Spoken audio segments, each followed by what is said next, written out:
take ownership.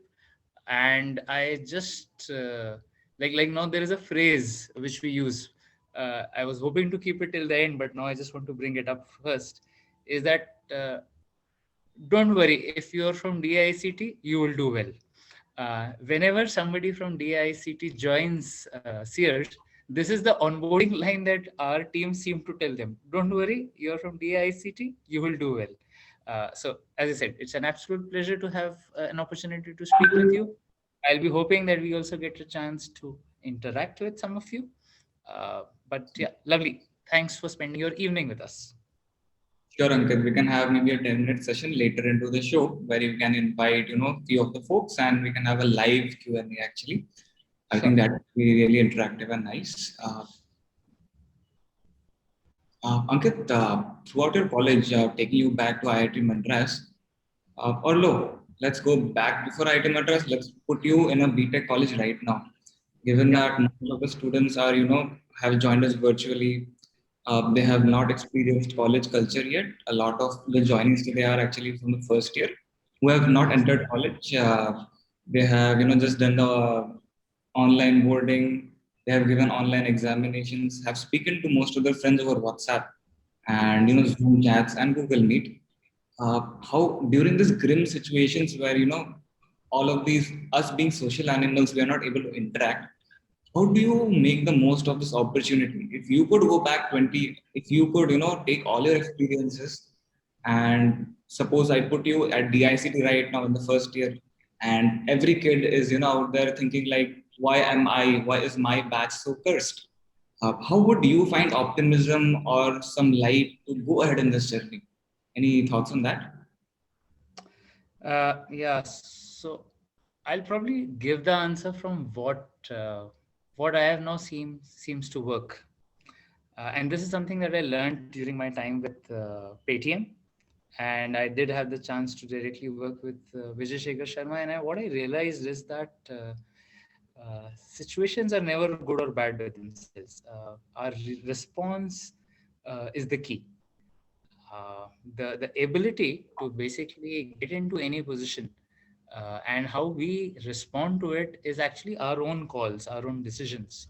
And that's why I would think that now that I have, let's say, a little bit more wisdom of years in my life, if I was a first year student, I would actually be very, very excited to say that now I have best of both worlds. I am in a premier institute.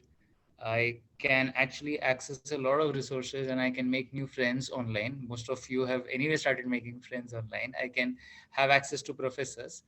And whatever I do today will actually become the best practice, which will become the standard going further. So if I can learn to learn in this environment, it will probably be the best thing for generations to come because this is how the world's going to be.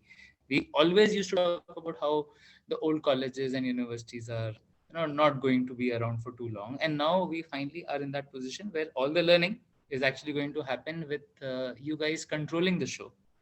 uh, we are actually living in India, almost all of us, I assume. uh, I would definitely want to ensure that the number of assignments and the number of life projects that I am actually participating today is now really, really good quality. And it's not about trying to become academic, but perhaps the next big unicorns, the next big startups will come much early from 17-year-olds at DA who basically now have the time, the energy, the resources to do something creative.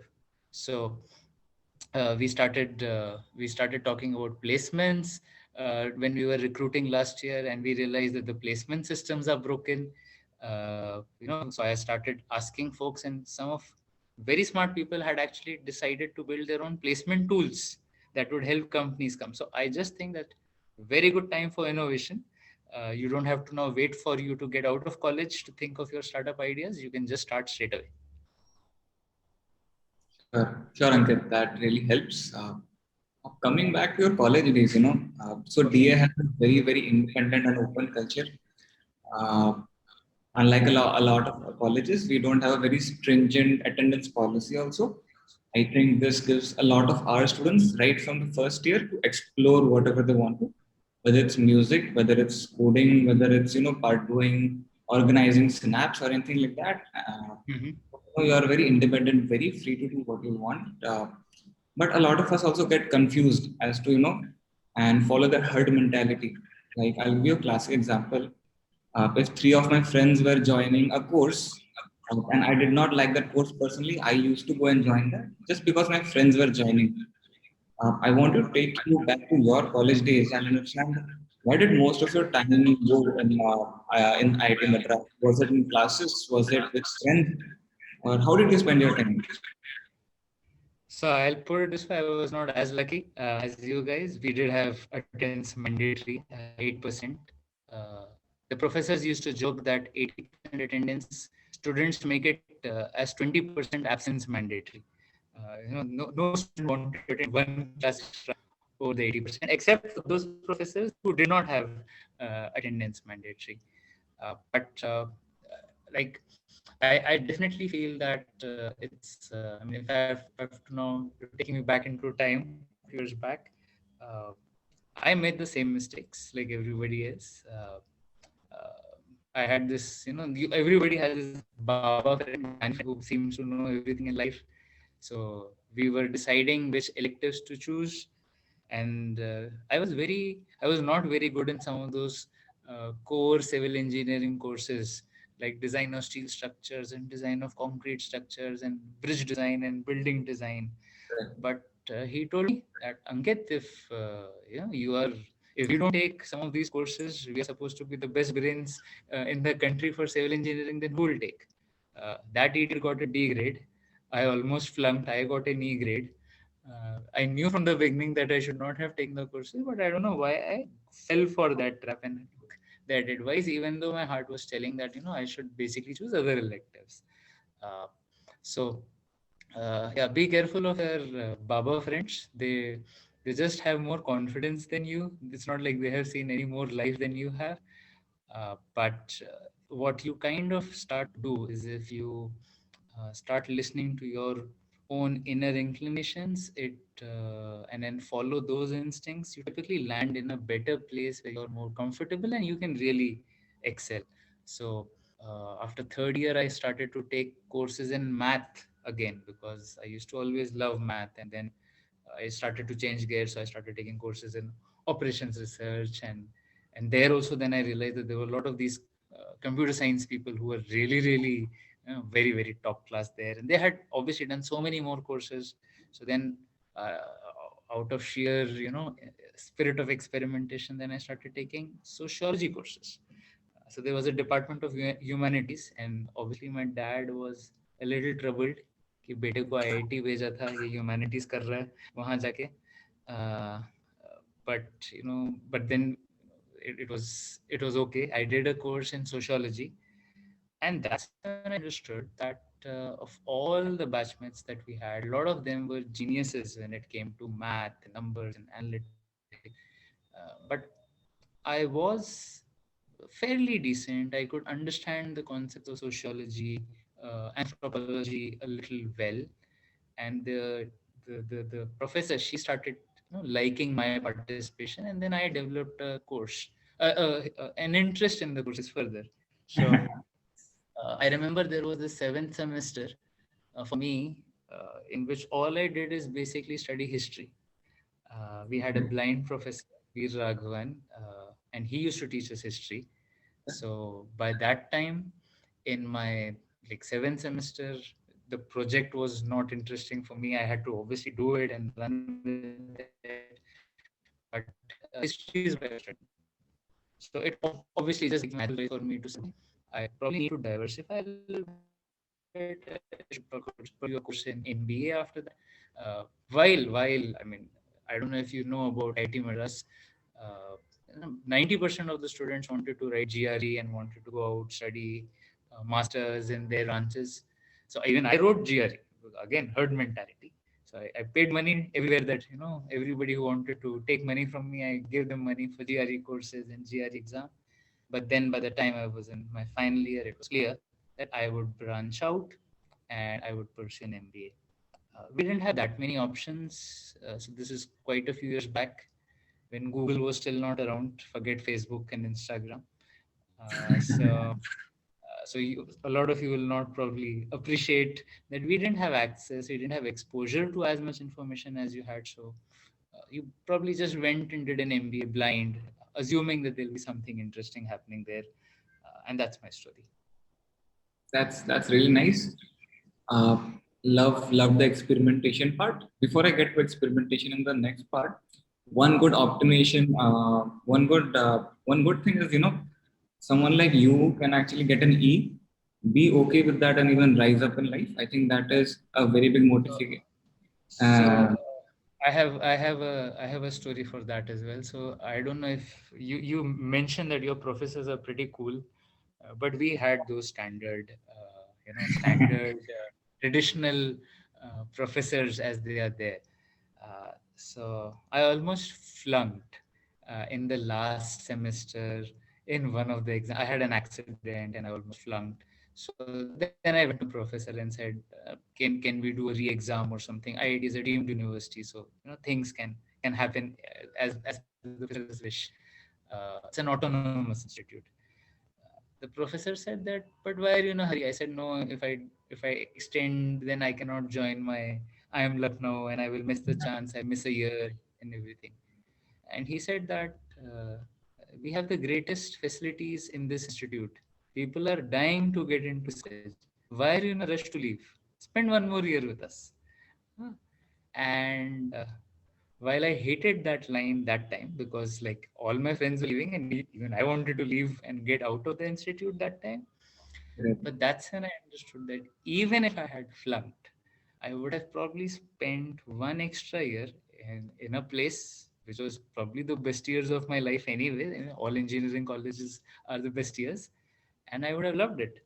Just that we have to see it with the right intent. Now, if somebody offers me 1 year back to college, happily go back and do it. But nobody correct. seems to offer me that opportunity. Yeah. Awesome. There is one message that came in from Rohit, who is from my batchmate. It's actually in the chat.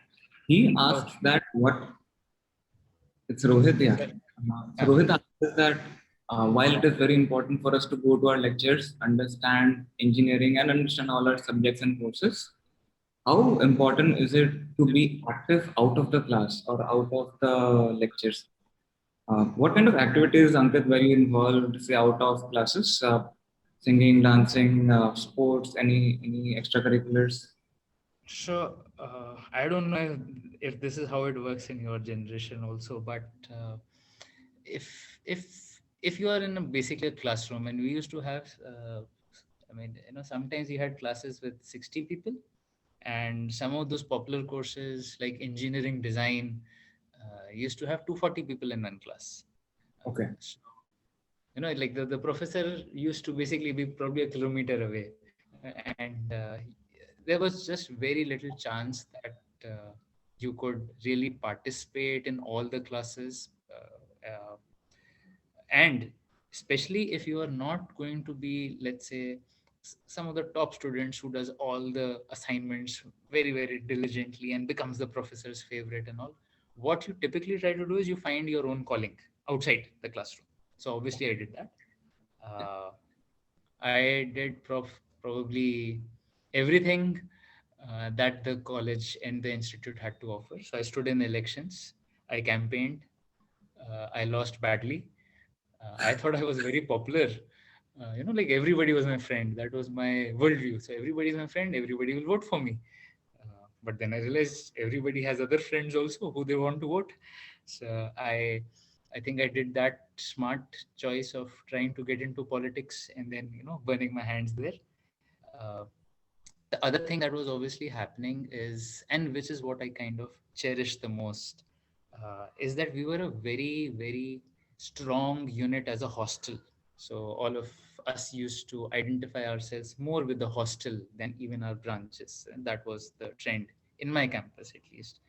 And year long we had this year long Schroeter contest for sports, so inter hostel sports contest, and that just became for my hostel the pride and identity. We had a lot of people in my Jamuna hostel that were academically average, But what we generally started to do, so we were not getting the best jobs. So our positioning was not the best jobs.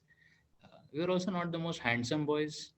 So we were not the kind of people who would go to, Arnav described to me, CEP top, whatever it is called in your campus. So we were not the ones that had access to the fairer sex.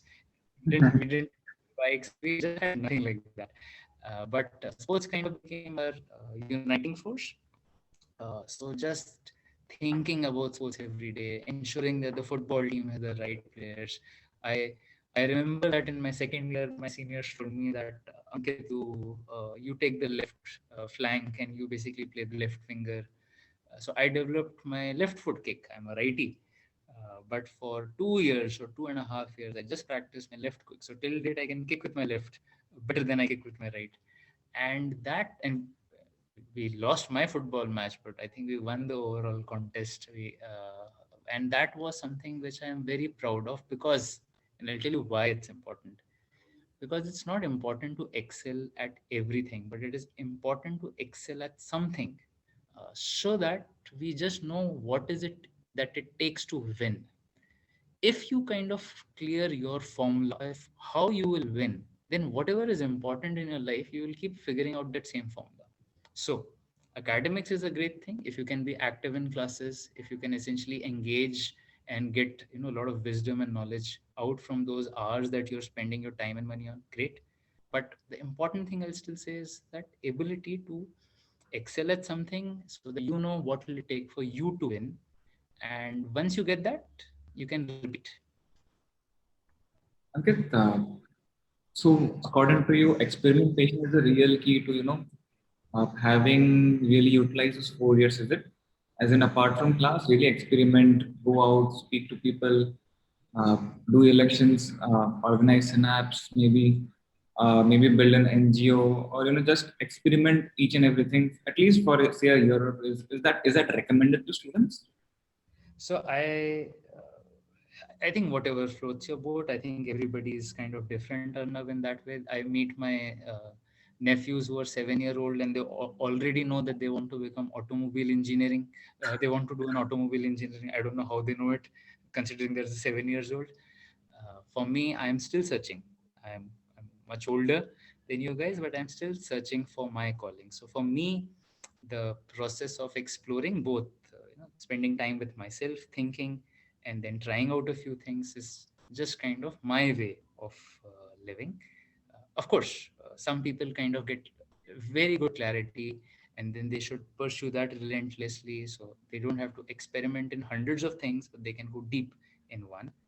Um, but that definitely seemed to work for me. So I'll tell you what all I would have had tried in both MBA and my engineering times. If I look at my campus lives put together, so uh, we we we basically tried to ensure that our Culfest, everybody tries to ensure that their Culfest is the best in the country and all that. So I participated in and tried to ensure that in our core committee of the Culfest, I was there. In the elections, I was there. In the sports teams, I was there. We At that time we were basically having a lot of new innovative things like setting up a computer center. So I was basically trying to help the admin teams there. That would basically determine how I would spend my day, and then I would have little time to ensure that the broad minimum assignments and all that was done. But I think we all, if you are all what, between 17 to 21, probably 22, 23 maximum, you have so much energy. There is no limit to how many things can be done in a day. So yeah, just bring that energy.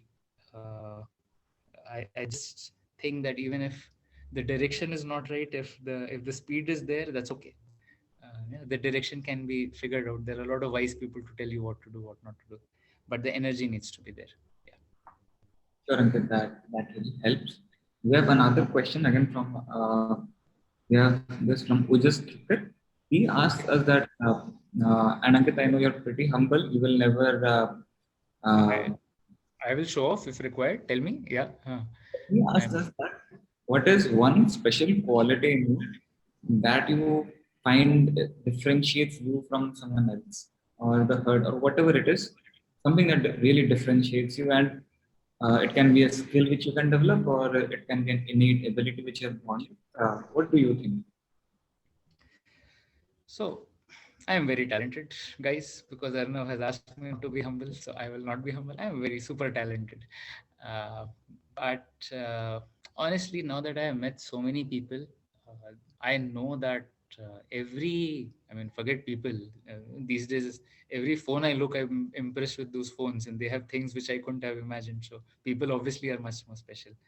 What I typically have now been trying to ensure that as a consistent practice I can do is whenever I am facing a little difficult problem or situation, I take a moment's deep breath and I smile. And I just find that my smile, even though I could be very confused internally, it seems to have a calming influence around people.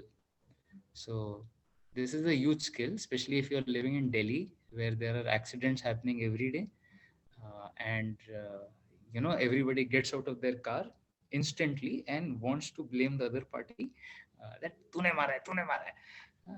The minute you get out of the car and you just smile and you basically say shit happens, right? And the other person also then chills out. So what I'm just constantly working on is that if I'm confused, if I'm lost, I'll smile and I will calm down, and that essentially has that effect on others. Now, obviously, I'm talking like a philosopher here. Uh, in terms of, let's say, personality traits, as to what I was always, let's say, good at, and what I have heard people tell me whenever they want to appreciate something, is that I will try to think of every problem from two, 3 points of views. So, Okay. the ability to think of a problem from different viewpoints kind of allows you again to find out creative solutions, and if you just keep practicing it, then you develop more solutions. So I would, at any given point of time, I would think that I'm working on this. People call it lateral thinking or something. So I've been reading books and I've been trying to pursue it. That okay, continue to hone that skill. Otherwise, favorite subjects अगर if you ask me, probability बहुत अच्छा लगता था मुझे. You give me a probability problem, even now I probably will be able to crack it.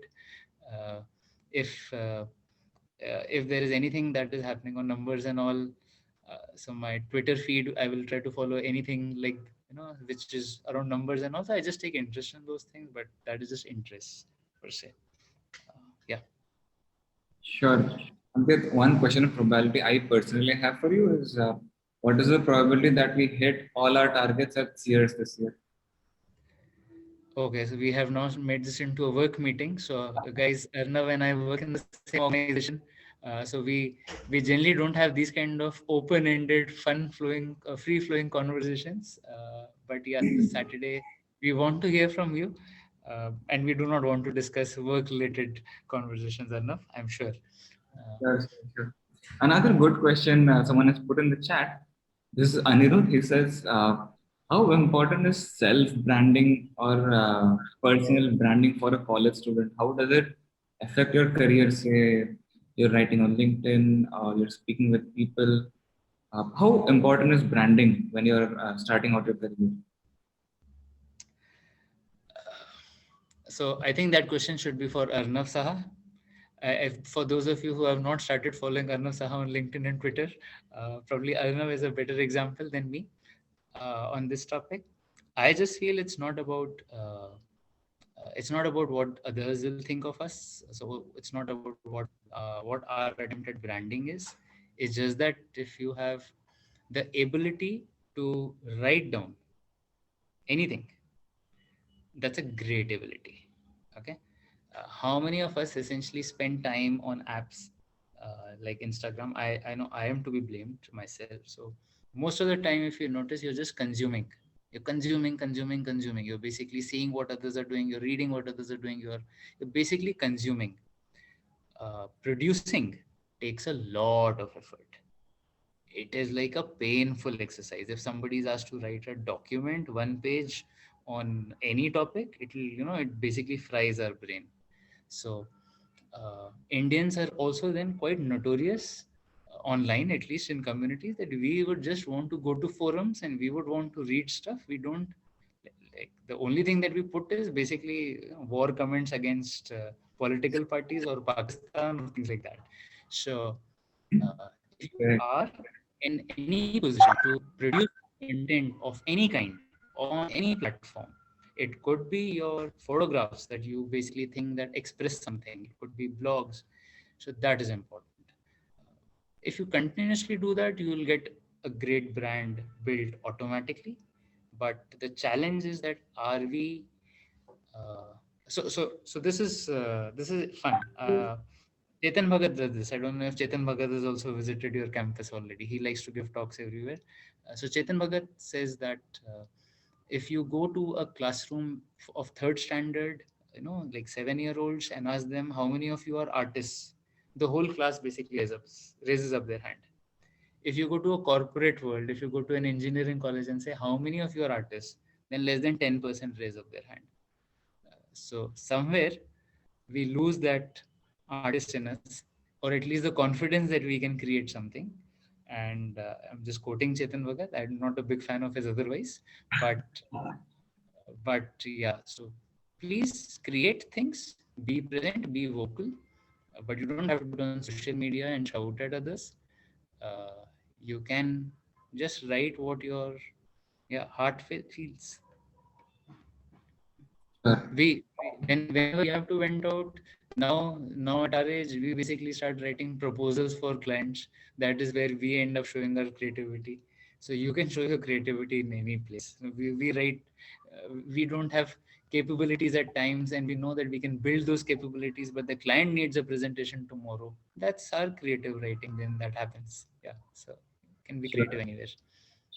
Sure, Ankit. Thank you. Thank you for those bullet points. I think that really, really helps. Another question from one of our freshers. Yeah. And I think this question, I was something that I was also discussing with you is how do you prepare for big companies like say Google, Facebook, Amazon? I mean, other than say technical capabilities, I know that you are in a very high business role, but other than that, what are the qualities that these folks really look for in talent? Could you take an example of your Google? I think you worked at Google for 7 years as a regional business lead. I know that is a very, very high position, especially in South India, where Bangalore is there. It's the startup hub of India, the Silicon Valley. And to lead a region like South or Google Workspace or GCP or Google Maps, it's a really, really big responsibility. So, what do organizations like Google look for in talent? Uh, is it a good pedigree? Is it good marks? Or Uh, Let me process it. I'll answer it in this way that the boring answer, but perhaps the right answer is preparation. And so there's no points for I know that I don't get any points, and nobody kind of gets impressed with that answer. For me, what happens is that when you want something, you would obviously work towards it. And if the picture is clear, then you can just kind of backtrack the steps that are required. For me, because I was in a business role, obviously they wanted to ensure that I'm familiar with concepts of technology.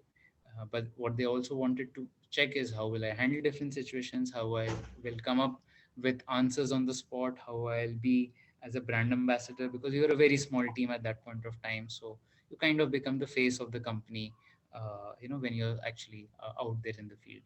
So uh, it's small little things. I don't know if there is Toastmasters in DIACT. Uh, we have actually a debate club and a press club. debate club. So same thing, right? So we used to have this Toastmasters thing in which we had this impromptu speech contest, and actually, it was not all the gyan that I had learned in life, but actually the practice of being able to deliver an impromptu speech. And then people evaluate your impromptu speech and give you feedback as to how you could have done better. So these small little things help. There are all these famous speeches by Steve Jobs where he'll talk about the ability to connect the dots back in retrospect. So what will typically happen is uh, you should basically prepare. That's the short answer. And then what you'll see is all your life's experiences will somehow come and help you. Like in the movie Slumdog Millionaire, where all of his life experiences come, and he basically is exactly able to know those 15 questions that were asked of him. If What most people kind of get wrong is the same herd mentality that I want to join Google, or I want to join Amazon, or I want to join, let's say, Uber. I don't know if Uber is hot these days. Probably Stripe, or I don't know, Zoom. I don't know whichever are the latest companies which are hot. So nobody really checks what's happening inside the company. Everybody wants to join because it is like the accepted, cool thing to do. Correct. Obviously, if you are obviously falling trapped to that herd mentality thing, then that's a problem. Then you will find it more difficult. So do your research. There are lots of good places. We are obviously living in India, and we want to create the next Googles here. So why should we now even be thinking of joining? We can actually start to build one of our own. Yeah, thank you, Ankit.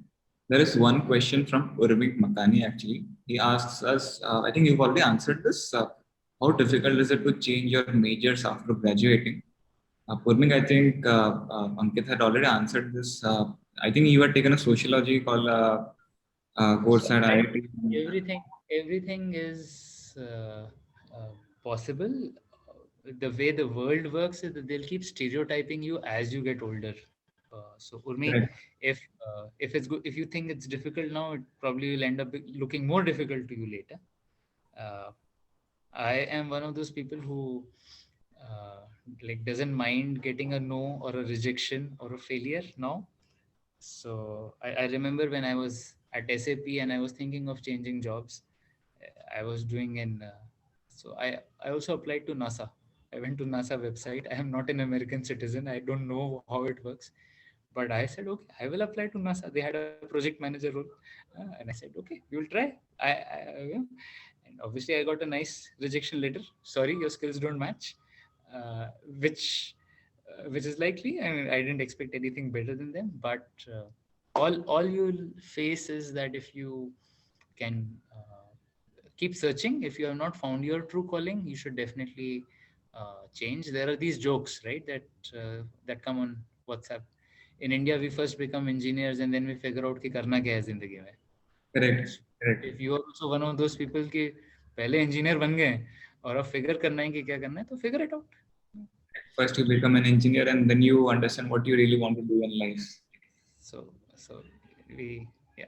Thank you, Ankit. I think that perspective really helps. It also acts as a reassurance for all our listeners. I think most of us are in that confused 20-something age where you don't know why if you want to do an MS, whether you want to do MBA and what. I think, Ankit, your terms really make sense and would really help and reassure our audience.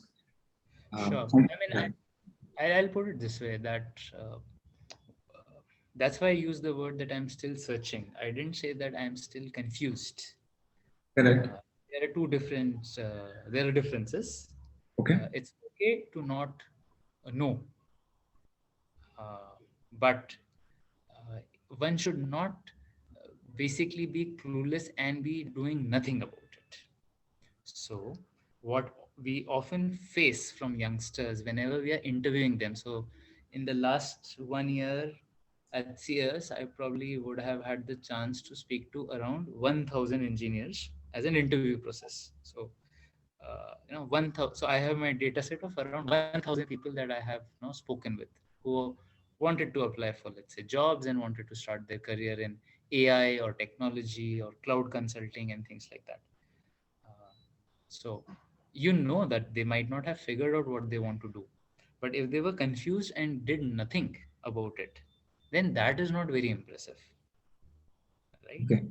You were confused, so you dabbled with a few things.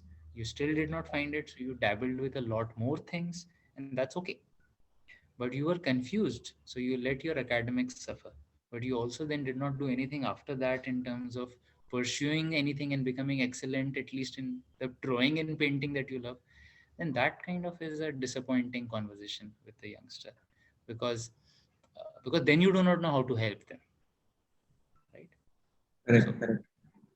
Thank you, Ankit.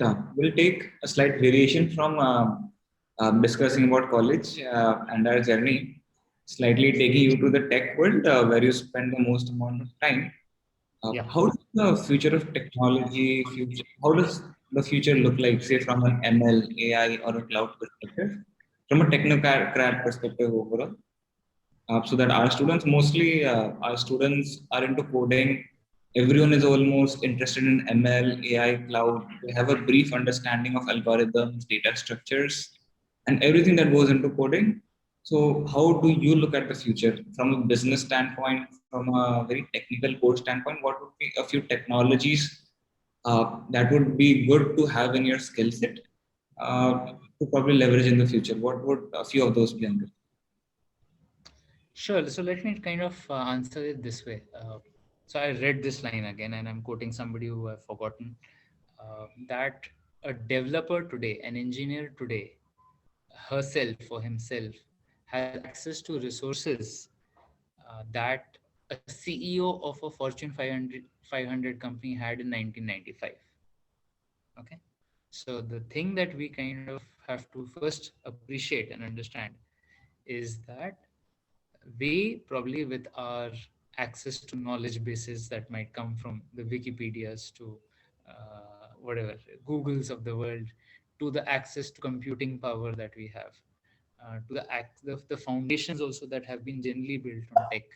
So the the power that one engineer sitting in his hostel room or dorm room, or I mean, if you're all at home right now, so in your own house, you have access to resources that 25, 30 years back CEOs didn't have. Now, what you do with it is kind of getting important. So I would personally say that people try to fill a lot of things in their resume by trying to jump from one project to another, jump from one topic to another, so that they can experiment with quite a few things. But if you can just work with somebody, a mentor or a guide who really can help you a lot, take one problem and then you can look at the same problem from multiple angles, and that becomes a topic that you are going to be very good at. So I'll tell you what, and this is something which I can go back uh, to my time. We had to, in my engineering time, uh, I had started taking courses on hydrology, so how water works. uh, we had to figure out how much water leaks. Okay. So if you look at a typical city like Chennai, where I was, there is a source, and then you basically try to see at the destination how much water probably did not reach the destination, and the leakage in pipes in India, because all these pipes and all these pipelines have probably been running from Angrezon ka zamana, right? It is like more than 30% of the water does not reach its destination. Correct. Okay. Correct. Now, this was a problem which kind of this was because it was a real life problem. Before that, all the problems that I had was some number, some formula, some coefficients, some tensor multiplication. It never made sense to me. But when I kind of got this opportunity and understood, oh no, मेरे country में इतना पानी waste होता है, हाँ, कि 30% पानी basically लोगों तक जाता नहीं है, and we don't even know where the leaks are, because you the kind of tooling and all that you'll need will be so expensive that people say नहीं नहीं चलो पानी तो है वेस्ट होने दो. हाँ. So this was the one problem. I mean, I remember I am a very lazy person. I don't wake up in the morning. Generally I'm one of those night out kind of engineers. I want to stay up all night and then sleep in the morning. But this was the only problem that I remember waking up at 4 a.m.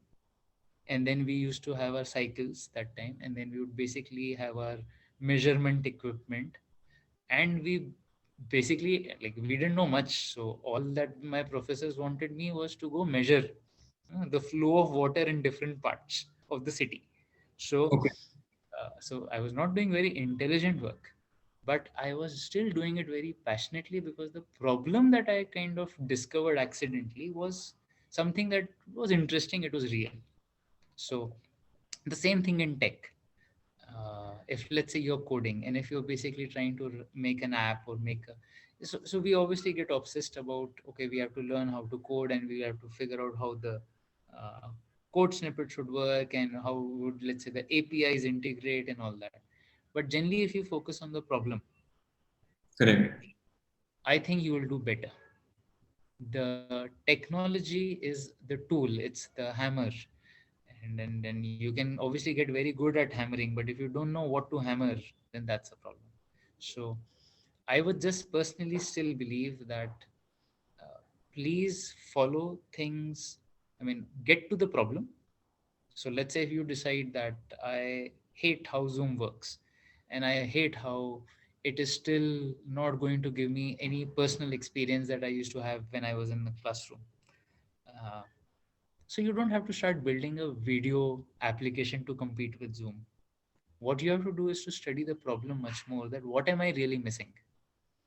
And then you probably will figure out the next $1 billion app yourself.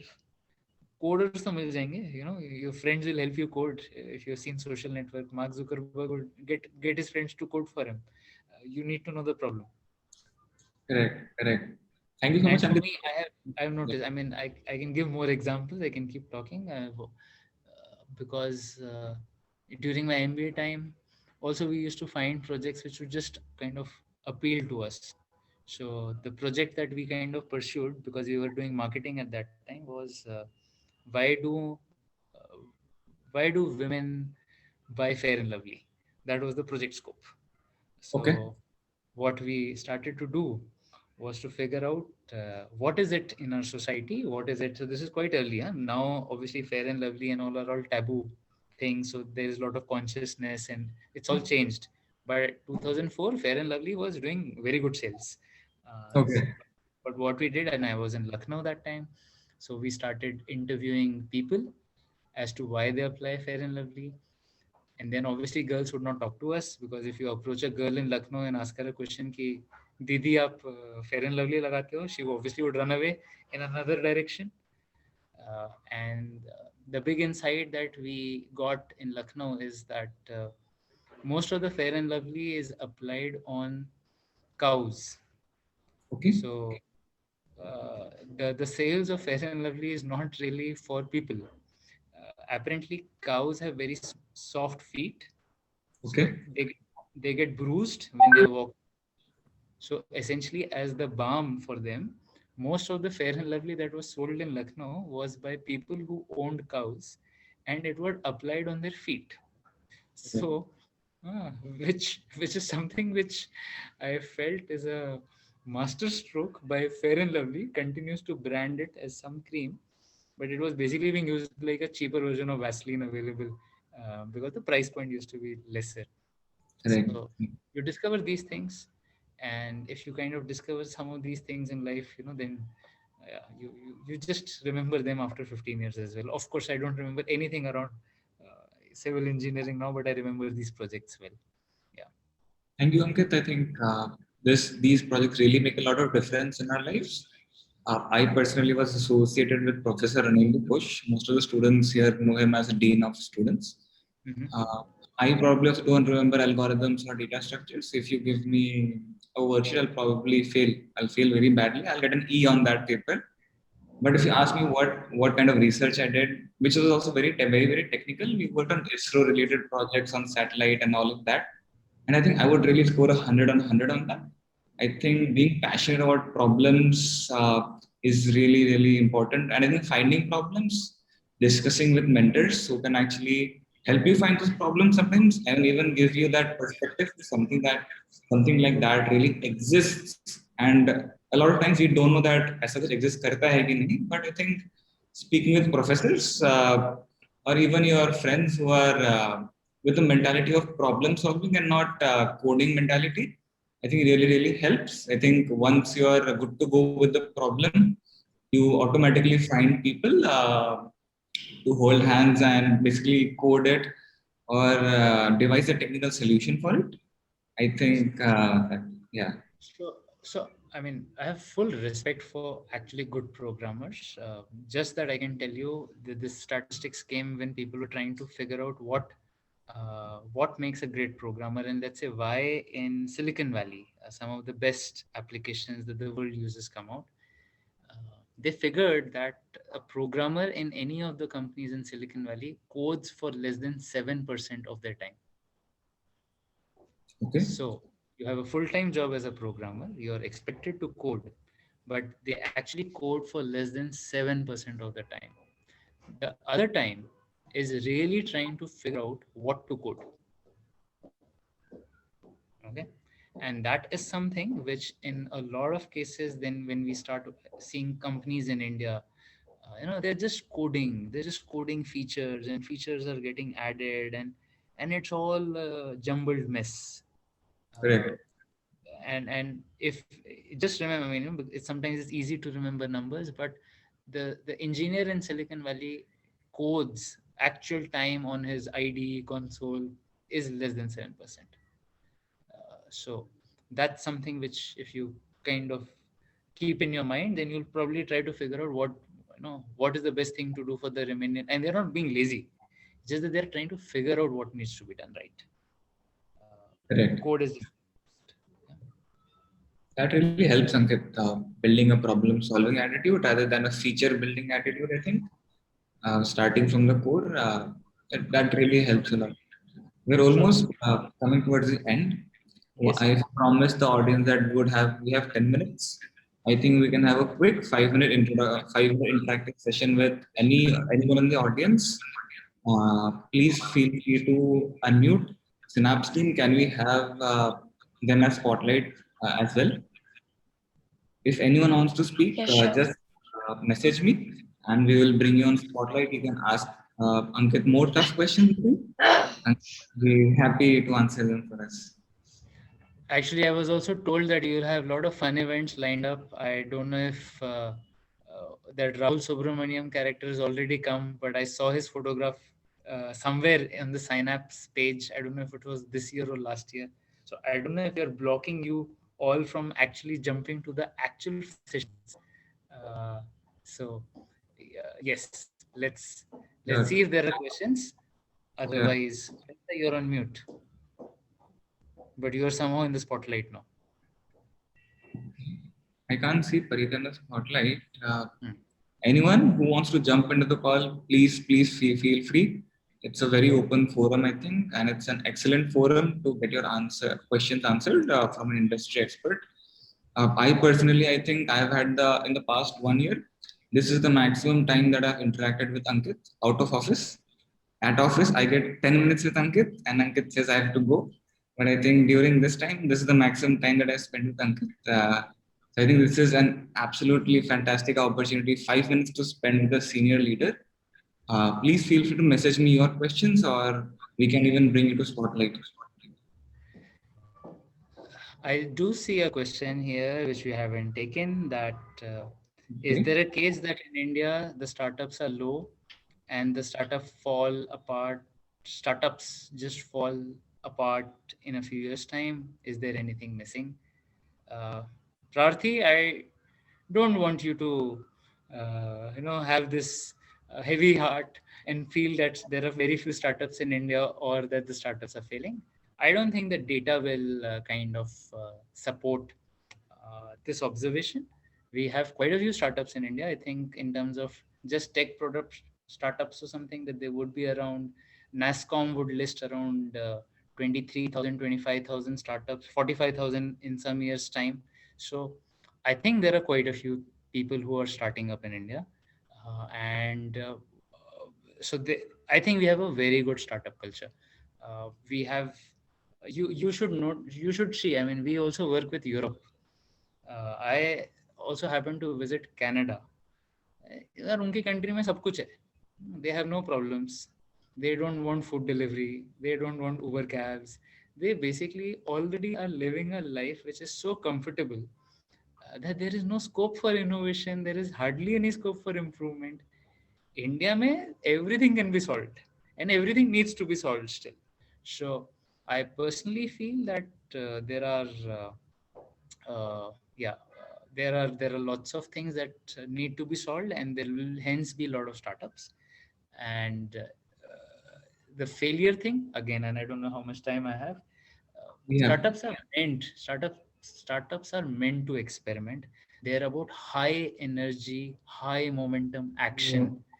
And what you do is, you don't fail in the startup, you basically learn things very very quickly. A lot of people, if you read online, they'll keep complaining about Google killing a lot of products. Google Reader got killed. There are lots of Google services which start, they reach a certain point, and then they basically are discontinued. And that while Google gets a lot of criticism for it, but Google prides, because they say that we don't want to be like other companies where we say that failure is not accepted. We actually want to keep things light so that we can keep moving fast. And if we have to declare something as a failure, we will call it out like that. So I personally don't think that you should like, don't be like, like my dad, and think that okay, startups are not happening in India and startups are failing all the time. No, no, look for the successful stories. We have the most number of unicorns and all in the region. And then there is Dhruvil, who's asking that worked in some elite companies. Yeah, so I will be honest, whenever you basically join some of these elite companies, your relatives and all are very proud of you. So it kind of gives a very good feeling for a few days, because everybody else is very proud of you. But then when you go to work, then it's the same work everywhere. So the question is that you have worked in elite companies, how do you keep yourself uh, unsaturated? Oh, that's uh,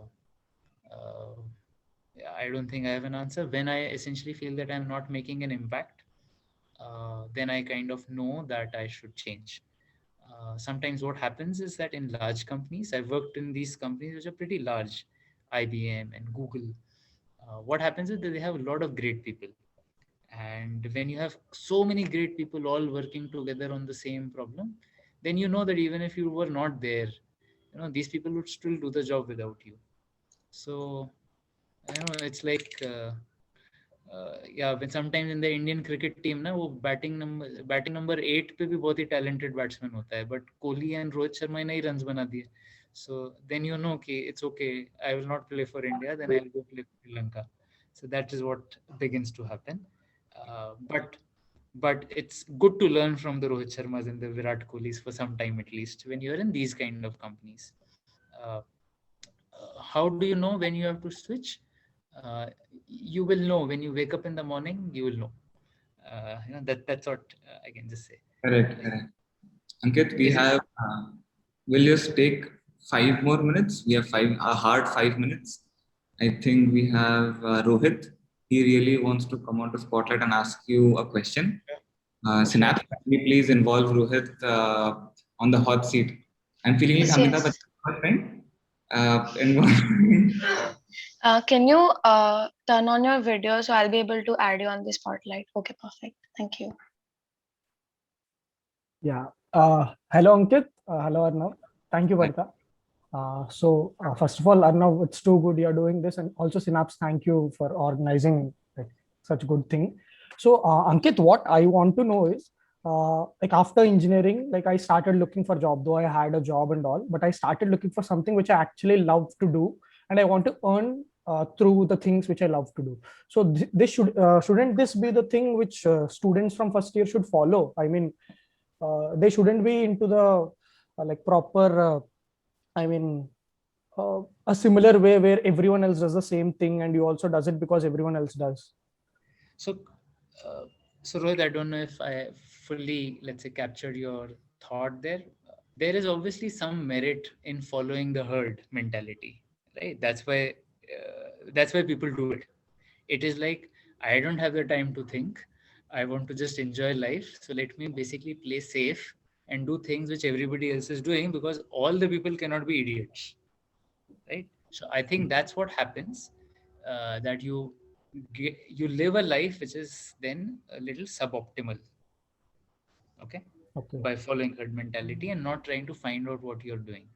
When you're trying to find something that you're doing, you basically will have a curve like this.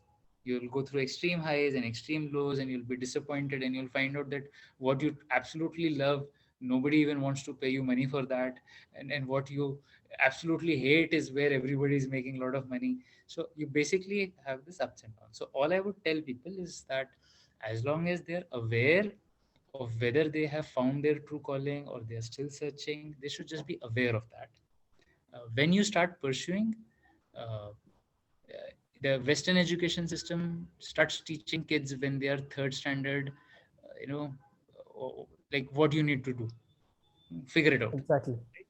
Right. So the Western education system obviously allows the individuality to come out from a very, very young age.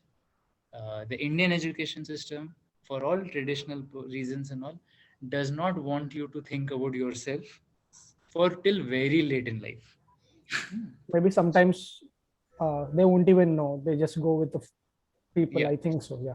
Exactly. So what we have to do is that as individuals, yeah, we should just know that okay, मैं engineering कर रहा हूँ, लेकिन आज तक actually मैंने किसी और option के बारे में सोचा भी नहीं है. और मैं engineering कर रहा हूँ and I am beginning to enjoy this. I've already spent a few years. I can really get good at it. And yes, finding those few people that can mentor you, that can give you neutral opinion, obviously that is very, very helpful in life. Right? वो ढूंढना नहीं पड़ता है. When you find them, you'll find them. But if you have somebody like that, it was obviously very helpful. Yeah. You finish your sentence. I think you are making a point. You're not looking for a question. So Rohit, No, make a point. Yeah. It's because I don't have something in my mind when I completed my engineering, because this whole pandemic kept me in thinking more than actually doing things, because 4 years of mine were actually completely I'm involved in doing something which I love doing, or maybe I don't love doing those things. But this 1 year, I never took time out for myself to think a lot of things, and then like think whether this will work or not. I started fearing, shouldn't this be the case? Actually, if I have started the same process in my first year, I might have figured it out in my fourth year, and by this time maybe I'll be in the place where you are, and I'll be giving a speech that this is my story. And I'm hoping that everybody from DICT will be giving a speech on leadership within 3 years of graduating. You don't have to wait till you get old as I have got. Yes, Rohit. See, if you can cut off from the noise which is happening in the external world, there'll always be some pandemic. There'll always be some India-China war. There'll be always 20 reasons why the environment is not right. That's where, I mean, as I said, my close interactions with people who have basically founded companies like Vijay Shekhar Sharma, even my current company CEO, they are able to cut down that noise, and they basically look for the opportunity. Right? I remember myself that I had this weakness that once the pandemic was spreading, I would keep going to whatever that graphs, and I would keep seeing the graphs every day. How was the coronavirus spreading? I was not doing anything about it, but I just wanted to fill my mind with the negativity, and I think a lot of us do that. Whereas some smart people started making sanitizers and hand gloves and started building new kind of. We met this company called Hubilo, who's a customer for Sears, who started making online marketing events tool. Louis, by the way, he's our founder actually from DICT, Ankit. Yeah. He's actually our junior, yeah. So I think you should cut down the noise and kind of listen to, I mean, especially when there is chaos outside.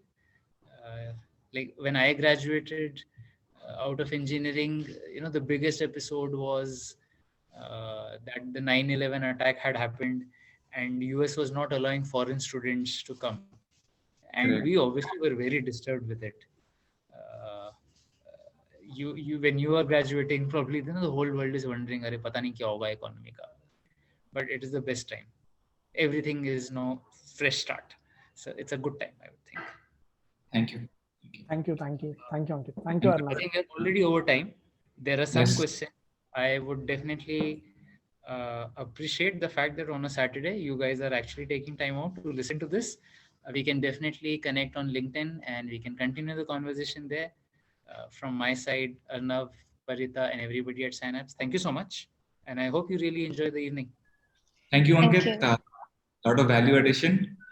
We have a very hard stop, but I think we learned a lot of things from your journey. My personal takeaway will be my personal takeaway will be the problem solving part. I usually look at tools, Excel or Doc, but I will start thinking more from a problem perspective, I think. And that is my personal takeaway. I think a lot of our audience have their takeaways. Yes, thank you so much, Ankit. Thank you, Synapse team. Thank you, Rohit, for being so interactive. I think this really booms up the entire atmosphere. Yeah. Thank you, everyone. Thank you so much for giving your time. We really appreciate, and it was a very good value addition to Synapse. Thank you so much. Parita, you would have said that anyway, right? No, sir, definitely.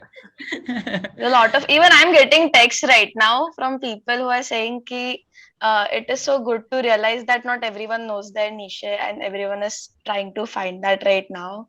So there has been a lot of takeaways from this. Thank Sure, you for Parita. addressing that, Ankit. Thank you. Thank you for addressing that. It's very important for everyone to know. Sure. Yes, let's help each other out in the search that we have. Thank you so much, guys. Thank you so much.